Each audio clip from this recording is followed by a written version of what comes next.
అవునత్తమ్మా, నువ్వన్నదే నిజం.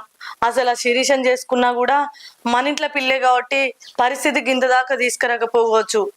నాకు తెలిసి ఆయనకు ఈ 10 లక్షలు ఈ పైసలన్నీ పక్కకేసుకొని మనం పోయి బయట ఏర్పడి మంచిగా బతుకుదామనే ఆలోచన ఇచ్చింది కూడా ఇదే కావచ్చు. ఇదైతేనే ఇట్లా ఆలోచిస్తుంది. ఆయన అసంటోడు గానే కాదు. అదే మన శిరీష ఏది ఉంటే నా మేనత్తే కదా, వీళ్ళంతా మనోళ్ళే కదా, అందరం మంచిగా కలిసిమెలిసి ఉంటేనే అందరం మంచిగా సంతోషంగా ఉంటామని ఆలోచించు. అప్పుడు ఆయన ఆమెను చేసుకున్నా అయిపోతుండే. దీన్ని వేసుకొని వచ్చిండు, ఇగో మనకి పెంట పెట్టిండు.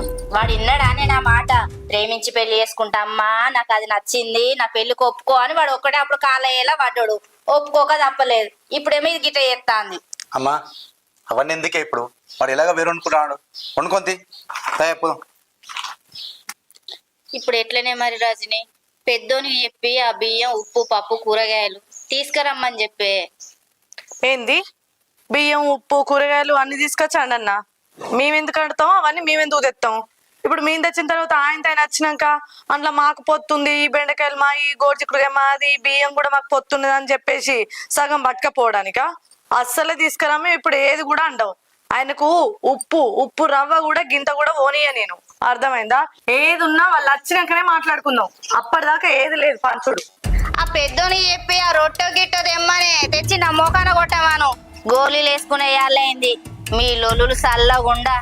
ఛీ, మీతో నాకు గోసకే ఉన్నది. ఏం లొల్లులో ఈ లొల్లులు పాడుగాను.